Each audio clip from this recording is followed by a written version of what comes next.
É propriedade, é escravo, e ele tinha direito de punir batendo. Ele só que ele tinha que bater num nível que o escravo não podia morrer em 2 dias. Pra mim, a escravidão é escravidão. Não. Primeiro, o texto não tá dizendo assim, ó, o senhor tem autorização pra ir bater e espancar o seu escravo. Não tá falando isso. O texto tá falando assim, olha, se o senhor começar...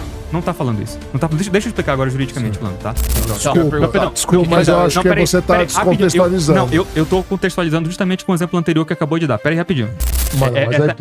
Rapidinho. Desculpa, você tá fazendo... Não, isso aqui... Você tem um eufemismo isso. Não, pode ter sido, não é o que diz o texto especificamente. Não, pera aí, eu tenho que terminar, Chileno, senão não existe debate. Tá, aqui é o âmbito civil. Não. Desculpa, você tá fazendo uma mistura semântica aí, uma sala semântica. Não tô fazendo o escravo não podia trabalhar porque ninguém podia trabalhar no sábado. Tá, calma. Todo esse malabarismo semântico que você fez é de um Deus de amor falando sobre escravizar outro ser humano.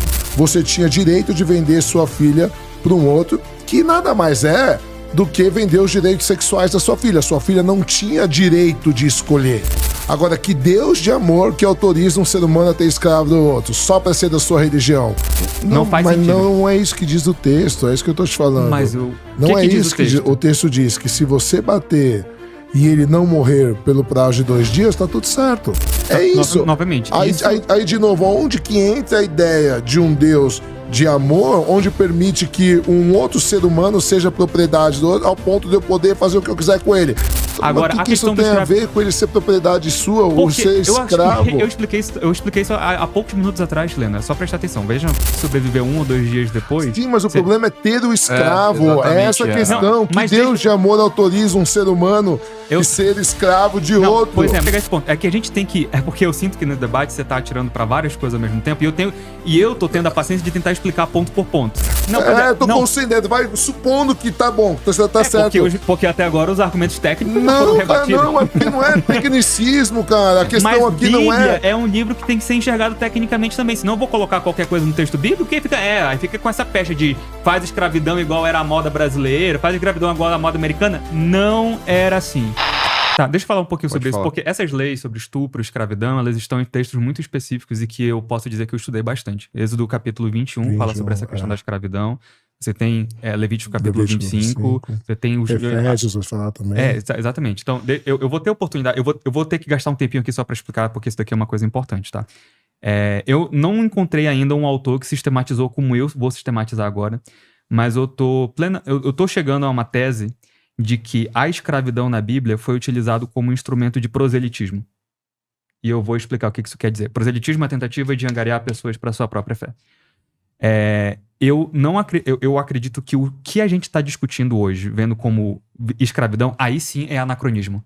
É a gente pensar a escravidão africana, no caso dos africanos dentro do Brasil ou lá nos Estados Unidos, e aplicar isso foi a escravidão lá. Não foi. Se você for abrir em Êxodo capítulo 21, eu posso até abrir aqui, posso ler aqui? Pode. Deixa eu abrir aqui. Eu vou pegar um exemplo de passagem que as pessoas usam muito. Êxodo capítulo 21 e explicar algumas coisas. Que é o tratamento que os escravos tinham na época. Vamos ver aqui um exemplo que eu até discuti recentemente. Êxodo capítulo 21, versículo 14. Bora ler do 14 pra frente. Olha só o que ele tá dizendo aqui. Desde o 13. Aliás, o versículo 12. Ele tá falando aqui primeiro da condição de uma pessoa livre. Tá? Aí ele fala assim: quem ferir alguém de modo que este morra, certamente será morto. Que é a lei do olho por olho, dente por dente, né? Que já estava presente aqui no Testamento também, no Antigo Testamento. Aí versículo 13. Porém, se não lhe armou cilada, mas Deus lhe entregou nas mãos, ordenar-te-ei um lugar para onde fugirá. Isso lembra muito a cidade de refúgio que é discutida livros à frente, né? Fugir do vingador de sangue. Exatamente. Mas, se alguém agir premeditadamente contra o seu próximo, matando-o à traição, tirá-lo-á do meu altar, para que morra. Porque aí, nesse caso, não foi uma coisa...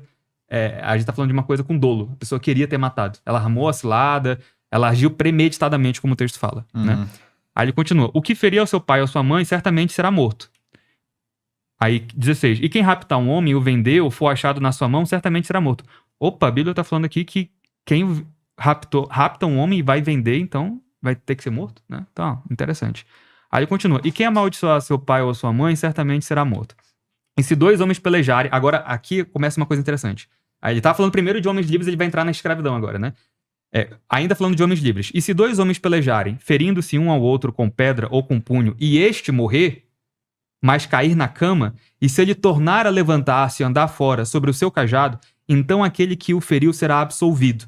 Somente ele pagará o tempo que perder e o fará curar totalmente. Ou seja, 2 pessoas brigaram, não está autorizando ninguém a bater no outro. Não, 2 pessoas entraram numa briga, uma bateu, deixou o outro acamado. Qual que é a punição? Não morreu, a pessoa ficou acamada. Punição é o quê? Vai pagar o tempo que ficou gastado da pessoa acamada. Depois ela está livre, né? Aí o versículo 20. Se alguém ferir o seu... agora entra aqui, né? Seu servo. Se alguém ferir a seu servo ou a sua serva com pau e morrer debaixo da sua mão, certamente será castigado. Porém, se sobreviver por 1 ou 2 dias, não será castigado, porque é dinheiro seu. E essa aqui é a passagem que o pessoal porque fala assim... Porque é propriedade sua, outras versões vão dizer. Porque é propriedade sua. Aí aqui é o ponto que o ateu fala assim, pronto, olha só a imoralidade que Deus está permitindo aqui. Pelo fato de dizer direito seu? Não, é propriedade. É propriedade, é escravo e ele tinha direito de punir batendo. Só que ele tinha que bater num nível que o escravo não podia morrer em 2 dias. Pois é. Se ele sobrevivesse o terceiro, se ele batesse tanto no escravo que o escravo morresse, aí ele tinha uma punição. Entende? Mas assim, pra mim, a escravidão é escravidão. Não, calma.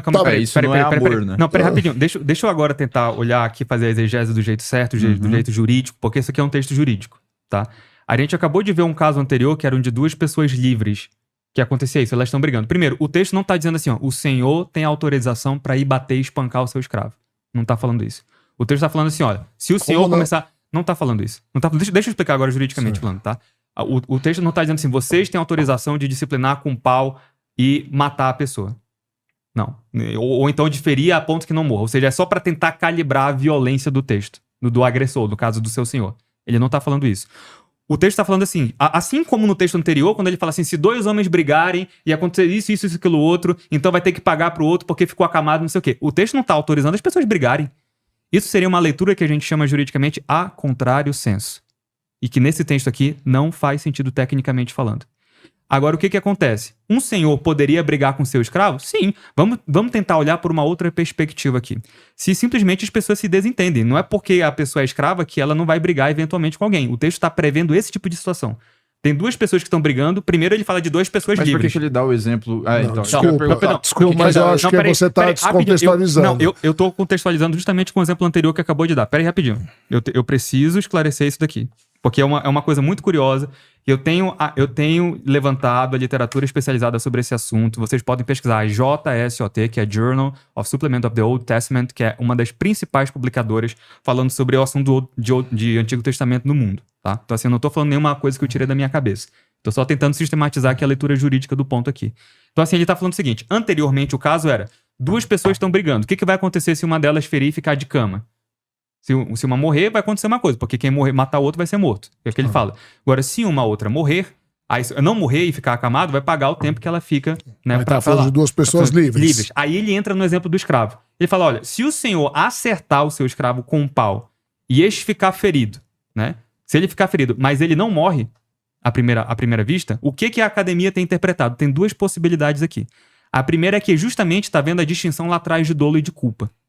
Que é o que ele vinha falando em todos os casos anteriores, de armar cilada, agir premeditadamente. E aí, uma leitura da academia é, peraí, se ele bateu a ponto de... Se ele atingiu com um pau, que é a tradução literal, né? Atingir com um pau, machucou a pessoa, e não morreu, peraí, então isso aqui pode ter sido acidental, não foi premeditado. Entendeu? Rapidinho. Desculpa, você tá fazendo... Não, isso aqui... Você tá eufemismo isso. Não, pode ter sido, não é o que diz o texto especificamente. Não, peraí, eu tenho que terminar, Chileno, senão não existe debate. Tá bom? Então assim, olha só. Então assim, isso aqui, essa leitura sobre a questão consensual, se vocês forem verem o livro lá da JSOT, Debt Slavery, que é, acho que esse é o nome do autor, alguma coisa de Shirimin no final dele, é um nome difícil de soletrar até. A maioria dos acadêmicos pensa que existe aqui uma distinção de dolo e de culpa. Por quê? Se ele mata o escravo, ele vai ser castigado. Se ele sobrevive por um tempo, qual que é a lógica de ele não pagar? É justamente porque foi uma questão que foi sem querer. Se ele mata, teve dolo, porque é o tipo de forma que eles poderiam ter na antiguidade para calibrar a violência ou não. Essa é uma leitura. Não tô falando que eu tô defendendo essa leitura aqui, tá? Tô falando que essa é uma leitura e que ela faz sentido por quê? Porque ela preserva o paralelismo com os casos anteriores de discutir dolo e culpa, e porque ela preserva o caso imediatamente anterior, que é o caso de duas pessoas terem brigado e aí acontece isso. Qual que é uma leitura que eu acho alternativa e que pode complementar essa daqui? A gente acabou de ver no caso anterior que se a pessoa fica acamada, mas se levanta, ele não era morto, ele era só punido com o dinheiro que gastava. A cláusula que fala porque é dinheiro seu, que é o que ele fala aqui, que é uma das traduções possíveis, seria uma alegação disso. Olha, ele já é escravo da pessoa. Na alegação anterior, que a pessoa bateu, mas sobreviveu, ele paga, é um homem livre, então tem que pagar para a pessoa ficar livre. Agora, é um escravo seu, por que não paga? Já é dinheiro seu. O cuidado do escravo pertence ao seu senhor. Entende o ponto? Ou seja, ele já está sob os cuidados do senhor o tempo todo. Então, não vai ter que pagar nada porque já é dinheiro seu. Ele não está pagando para uma pessoa livre. Entende? Isso aqui não é uma coisa que passou batida dos rabinos também. Se você for abrir, por exemplo, o rabino Rashi, que é um dos principais rabinos em que comenta a Torá, ele vai falar interpretações parecidas com o que eu estou dizendo. Porque se você for fazer uma leitura sistemática da Torá, você tem lá textos falando para não oprimir o estrangeiro. Textos em que Deus está falando para amar os estrangeiros. O estrangeiro livre. Não necessariamente. Não, estrangeiro... peraí. Rapidinho. O mandamento lembra-te do dia de sábado para santificar. Não trabalharás nem tu, nem tua filha, nem tua serva, nem o forasteiro das tuas portas para dentro. Então ele coloca tanto servo e serva, que a mesma que não palavra trabalharás. Aí sim, nem seu escravo também não trabalhará, porque o sábado era sagrado. Exatamente. Eu estou falando só que a legislação contempla o escravo dentro de um âmbito civil. Tá? Aqui é o âmbito civil. Não. Desculpa, você está fazendo uma mistura semântica aí, uma sala semântica. Não tô fazendo o escravo não podia trabalhar porque ninguém podia trabalhar no sábado. Tá, calma aí, Chileno. Deixa ele terminar e você... O ponto, Chileno, o ponto que eu tô colocando aqui, Chileno, é só o seguinte. A legislação de Israel, ela contemplava civilmente, inclusive os servos, as servas, os escravos, as escravas. E aí você tinha uma distinção do tipo de Ebed ou Eved, que é esse tipo de escravo. Entende? Isso aqui não existia paralelo nos povos adjacentes ao redor do povo de Israel.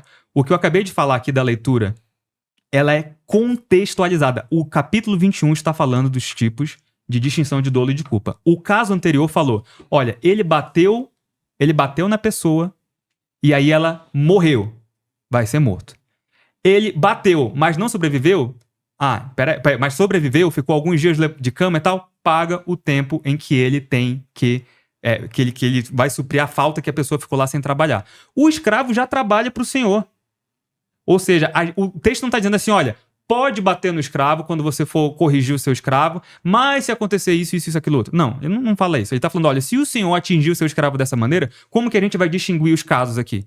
Se a pessoa bateu e ela morreu, vai ser castigado. Agora, se ele é um escravo e ele sobreviveu, ou seja, sobreviveu 1, 2 dias, mas levantou também, porque a palavra hebraica é levantar-se, né? Porque a tradução mais correta é levantar-se, ou seja, o escravo sobreviveu, então ele não vai ter que pagar nada, porque na previsão do caso, do tipo jurídico anterior, a pessoa pagava o tempo que ela tinha que ficar, porque ela ficou sem trabalhar aqueles dias, tem que pagar o período, o remédio dela, a estadia dela não sei aonde, onde se quer que eles ficavam lá para cuidar do corpo. E aí vai ser isso daí, vai pagar o dinheiro que ficou fora. Ora, o escravo tem que pagar para o escravo? Não faz sentido, o escravo já vive com o senhor, o escravo já está na jurisdição do senhor. Quem cuida do escravo é o senhor. Tanto que o rabino Rashi, quando comenta essa passagem, ele fala assim, que quem adquiria um escravo em Israel, eu não estou inventando, tá? Pesquisa aí o comentário Rashi dessa paraxá, a paraxá de Êxodo capítulo 21. Ele vai comentar assim, quem adquire um escravo adquire um amo, porque eles consideravam no antigo Israel essa legislação muito pesada para o senhor. Igual hoje aqui, tem, por exemplo, direito trabalhista, a gente como empresário sabe que tem um monte de legislação que é ônus para o ombro da pessoa, porque protege muito, a gente fala, né? Protege muito o trabalhador. Então, eles reclamavam disso. Quem adquire um escravo está quase tendo um amo. Porque alguns versículos à frente, olha só o que ele fala aqui, ó. Tá, mas só finaliza essa parte aí pra... Tá, é só porque alguns versículos à frente fala o seguinte, olha, inclusive se bateu e caiu um dente, tem que ir livre. Se feriu, é só avançar um pouquinho na leitura, falar assim, olha, se bateu no escravo e quebrou o dente, tem que ir livre. Você acha que era pra calibrar a pessoa de poder bater a ponto de, não, vamos tentar calibrar pra bater só pra não quebrar o dente? Não, porque não pode bater. E aí eles tinham que ter evidência material, porque tudo em direito você tem que ter evidência material do crime. E o escravo poderia apresentar, olha, eu bati, foi o meu senhor, tá aqui o dente.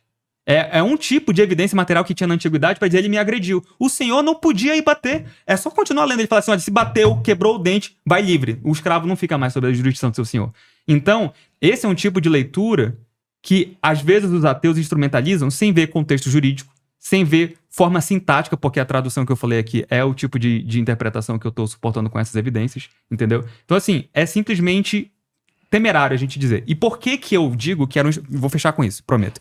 Por que eu digo que é um instrumento de proselitismo? Porque quando o povo de Israel sai lá do Egito, em Êxodo capítulo 12, ele fala o seguinte, olha, o estrangeiro não vai poder comemorar a Páscoa, a não ser que ele se converta e se circuncide. E aí, se circuncidar, pode comemorar a Páscoa com o povo de Israel. Então, Deus estava fazendo o seguinte, podia comprar escravo das outras nações e era um convite a entrar na aliança. Era um convite para virar judeu. Era um convite para comemorar as festas de Israel. Era um convite para guardar o sábado. Porque, como o chileno admitiu, o sábado nem o escravo trabalha.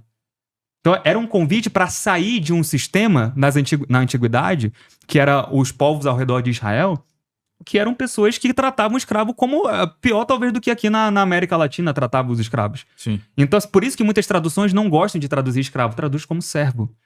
Porque, no final das contas, também, deu o Shemitah, que é o 7º ano, a pessoa sai livre. Não é escravidão perpétua. Não. Desculpa, você está enganado. A pessoa sai livre no ano do jubileu. Shemitah. Pode ler. Que se estiver só quem era judeu. Porque era escravidão por dívida. Quem era escravo por guerra, ficava escravo pro resto da vida. Começa por aí. Então a gente tem uma diferença. A lei judaica, ela permitia que, por exemplo, você fez uma dívida comigo e você não conseguiu me pagar, eu podia exigir você trabalho escravo, você ficava 6 anos, no 7º ano você saía livre, porque você não podia ser perpetuamente meu escravo. Porém, se você, por exemplo, diz o Velho Testamento, se você adquirisse família entre os meus escravos, quando você fosse livre, a sua mulher e seus filhos continuavam escravos meus. Tanto que, se você não quisesse perder sua família, você tinha que ir perante os anciãos, declarar que você queria ser de forma vitalícia escravo, e aí você ganhava um brinco, dizendo que de forma para você não perder sua família, você se manteve como meu escravo. Eu só quero ler de novo, só pra gente entender que eu não consigo fazer essa distinção. Todo esse malabarismo semântico que você fez de um Deus de amor falando sobre escravizar outro ser humano. Se alguém ferir o seu escravo ou a sua escrava com uma vara e ele ou ela morrerem debaixo de sua mão, certamente será punido. Mas se sobreviver por 1 ou 2 dias, não será punido, pois são propriedade dele. Então aí tá falando que um ser humano é propriedade do outro. Êxodo 21, 20 e 21, como você leu. Êxodo 21, 7 e 11. Se alguém vender a sua filha como escrava, ela não sairá como os escravos do sexo masculino. Se ela não agradar ao seu senhor, que tenha designado para si, então ele permitirá que ela seja resgatada. Ele não terá autoridade de vendê-la a um estrangeiro, pois ele a atraiu. Se ele designar ela para o seu filho, ele deverá tratá-la conforme o direito das filhas. Ou seja, além de abrir a possibilidade de ter um ser humano como propriedade sua, que é o que o próprio texto diz, que se ele não morrer tá tudo bem porque ele já é sua propriedade, você tinha direito de vender sua filha para um outro, que nada mais é do que vender os direitos sexuais da sua filha. Sua filha não tinha direito de escolher. E, inclusive, quando se tinha guerras e se faziam cativas as mulheres, eram escravas sexuais. Elas eram como concubinas. Agora, que Deus de amor que autoriza um ser humano a ter escravo do outro, só para ser da sua religião, não condiz, ainda que toda a sua interpretação, toda essa semântica seja correta, não condiz com a ideia de um Deus de amor. Por que não o mandamento não escravizarás? Por que você pode ter um ser humano sendo sua propriedade? Posso responder? Claro. Tá, então, vamos lá. Tem muita coisa aí. Primeiro, assim, você só leu o texto, mas não contrariou o argumento jurídico que eu dei. Porque, primeiro, eu falei a primeira da parte que eu mencionei, depois a gente pode discutir o que você falou por último também. Eu digo, aí eu volto. Os versículos anteriores estavam ou não estavam falando de casos premeditados versus casos culposos? De pessoas livres. De pessoas livres, exatamente. Sim, ou sim. seja, estavam falando. Estavam. Eles não estão repetindo a mesma circunstância quando passam a falar sobre a questão da pessoa escravizada? Sim. Então, contextualmente falando, o que eu falei aqui mantém-se de pé. Depois, peraí, rapidinho, eu ouvi direitinho, deixa eu falar, porque depois você pode contrariar e tudo bem. Sobre a questão de a gente, assim, simplesmente assim, ouça o que o chileno falou e veja se ele contra-argumentou a questão do contexto, a questão lexical que eu falei aqui, porque falar é propriedade sua, eu falei, essa é uma tradução possível, mas é dinheiro seu também é possível. Tudo bem. Pois é. Mesma coisa. Mas é que tá, o ponto é, eu tenho o contexto do meu lado. Porque eu tô falando dos casos que estavam sendo colocados na tipologia de Êxodo capítulo 21. Não tenho. Se mas eu tô... propriedade, se ele tá autorizado a punir... Ele não tá... Novamente, a gente tá fazendo um raciocínio a contrário senso aqui pra mim que não faz sentido. A contrário senso, pra explicar ao pessoal, é um tipo de interpretação jurídica que tenta extrair conclusões a partir da norma. Né? Então, pra interpretar. O texto, quando ele fala, se um senhor bater no seu servo com um pau, ele vai ser castigado. É um raciocínio a contrário senso você extrair disso. Então pode bater. Entendeu? Não é um raciocínio que se segue logicamente do texto. É como se eu falasse o seguinte, se o Cauê bater em mim, ele vai ser punido. Extrair disso, o Cauê pode me bater. Entendeu? A palavra ali tá falando, se você pegar o lexo, é atacar. Se ele atacar o escravo, se ele bater no escravo. Daí não se extrai, pode bater. Entende? Então a gente tem que ter um raciocínio aqui técnico. Eu sou uma pessoa que lida com a Bíblia aqui, ó, léxico. Aí a gente vai ver lá no que diz os hebraístas e ver o que tá escrito lá. Não é bater? É bater. Então, você vai extrair disso que pode bater, sendo que tá dizendo que se você bater, você vai ser punido. Não faz sentido. Mas não é isso que diz o texto, é isso que eu tô te falando. Mas não é isso que o texto diz, que se você bater e ele não morrer pelo prazo de 2 dias, tá tudo certo. O que você só não podia era exagerar ao ponto de fazer ele morrer. É literalmente o que diz o texto. Se um amo punir o seu escravo, bater nele com a vara, e esse morrer, vai ser punido. Embora ela não diz, o texto não diz qual a punição que seria. Fica em aberto, será punido. Mas se não morrer no prazo de 2 dias... não acontecerá nada porque já é propriedade sua. Ou seja, é literalmente uma autorização para bater, ó, pode punir, só que pune só até o ponto de não matar. É isso. Novamente. Aí, de novo, onde que entra a ideia de um Deus de amor, onde permite que um outro ser humano seja propriedade do outro, ao ponto de eu poder fazer o que eu quiser com ele. Poder usar sexualmente, poder mandar ser minha propriedade, até o ponto de eu punir. Não entra dentro do espectro de um Deus de amor, é isso que eu tô te falando. Então, deixa eu voltar ao ponto que eu falei antes. A gente tem que sempre ler um texto com o paralelismo, principalmente quando a gente fala de leis, porque as leis, elas quando vão em tratados jurídicos, elas vão junto de contextos e blocos tratando de assuntos que são paralelísticos, né? Então assim, a gente tem que ver o caso imediatamente anterior. O caso imediatamente anterior fala de 2 pessoas livres nas mesmas circunstâncias. Bateu, morreu, vai ser castigado. Bateu, sobreviveu, ou seja, não foi tão grave assim, vai pagar o período em que ele ficou afastado. Agora, a questão isso tem a ver com ele ser propriedade sua ou ser escravo? Eu expliquei isso há poucos minutos atrás, Helena. É só prestar atenção. Veja. Perdão, nem tô falando que você não tá prestando atenção. Mas eu tô falando o seguinte.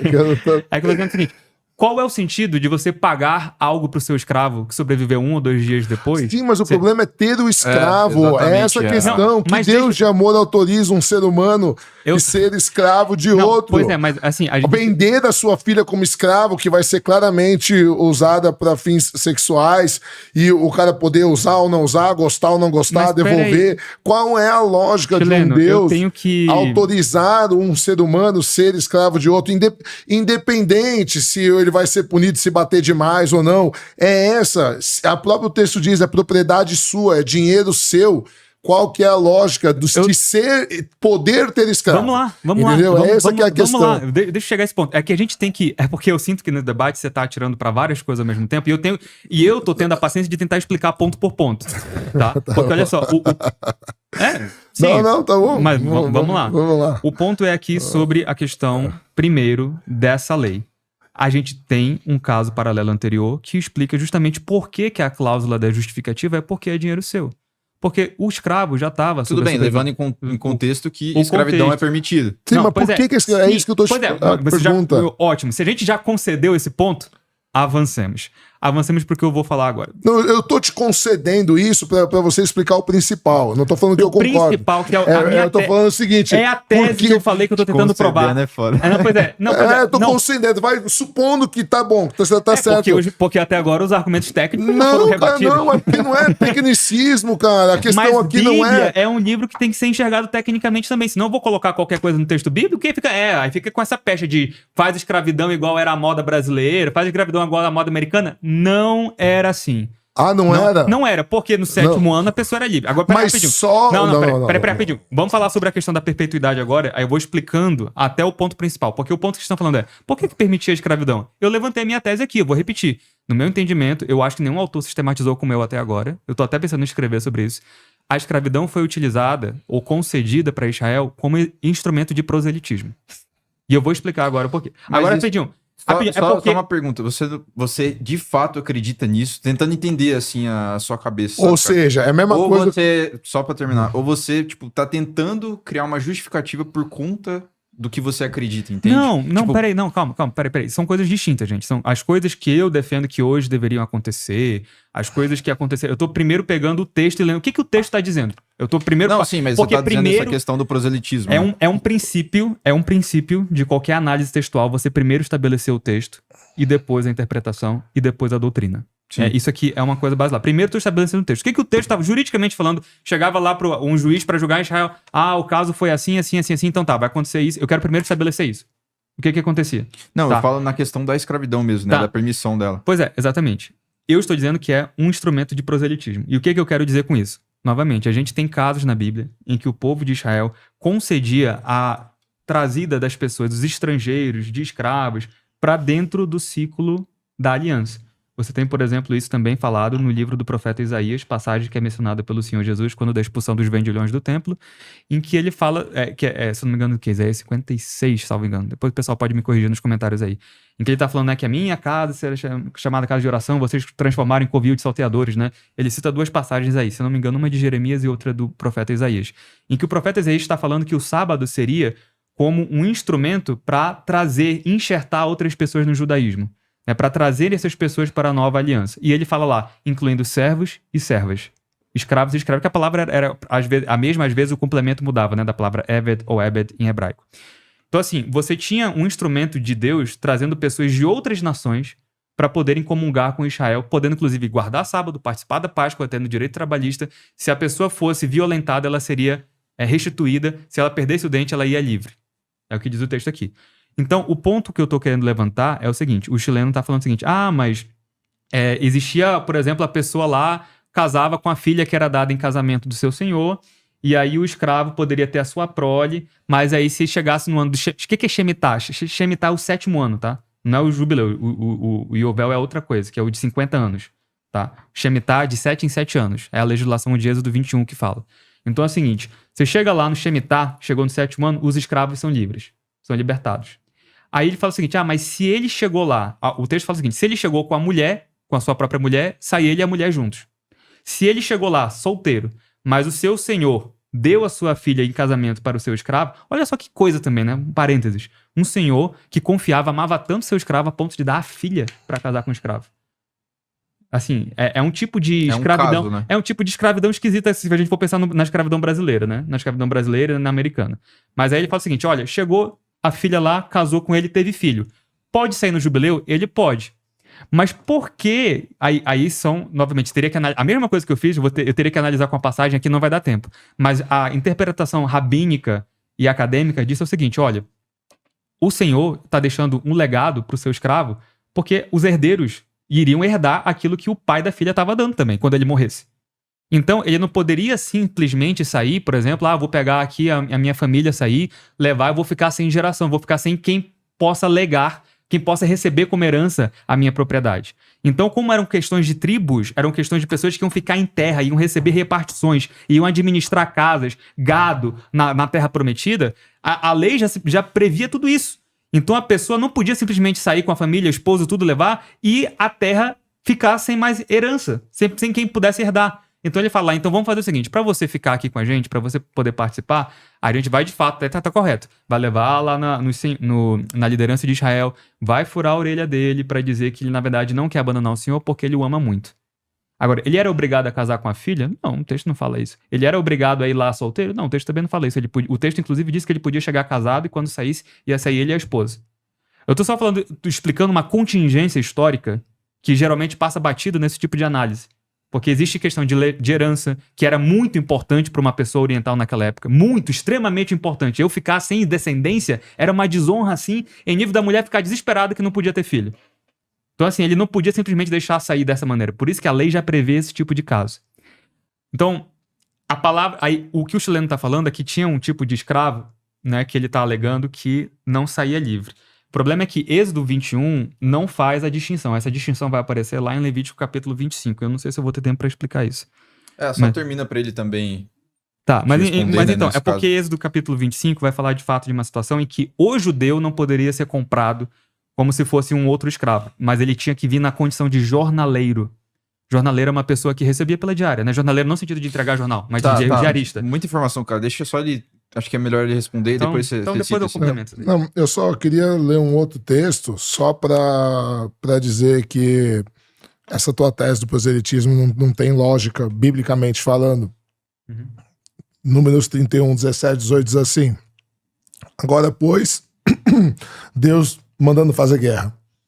Matai todo homem entre as crianças e matai toda mulher que conheceu algum homem deitando-se com ele.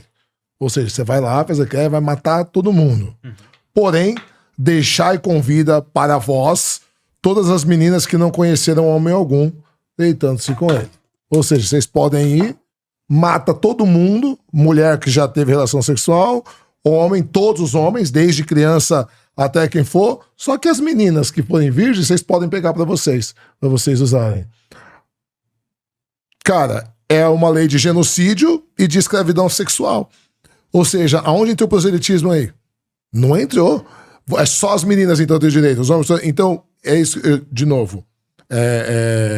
O meu questionamento, por isso que eu falo te concedendo todas as vênias, né, todas as preposições que você colocar, mesmo concedendo que você tenha razão em tudo isso, que eu não creio, não compactuo dessa leitura, eu acho que é uma questão subjetiva de leitura, contextual, inclusive, a minha leitura é diferente. Mesmo assim, não tem lógica você ter um escravo. Essa questão de, não é igual à escravidão brasileira. Não é igual, porque a escravidão brasileira foi lá na África, os caras vinham num navio negreiro, não sei quantos meses, morriam, não sei, não é igual, nada é igual, são épocas diferentes, são situações diferentes, mas a escravidão é escravidão, em qualquer época, ele estava submisso ao Senhor, ele não podia ir embora a hora que ele queria, né, inclusive o Senhor tinha direitos sexuais sobre hora nenhuma, quando Sara não conseguia engravidar, hora nenhuma a Bíblia diz que ela chegou para Agar e falou assim, olha, você quer ser concubina de Abraão? Hora nenhuma, né? Ela deu porque era propriedade dela e de acordo com a lei ela fazia o que ela queria, certo? Como é o caso aqui de Números 31, 17 e 18, que fala, vocês vão usar, podem pecar com as meninas para vocês. Então a grande questão minha, de novo, não cabe dentro da ideia de um Deus de amor você autorizar ter escravos, ter servos trabalhando você, que o cara não pode ir embora, o cara tem que ficar agora. Dentro de um contexto de 3.000 anos atrás,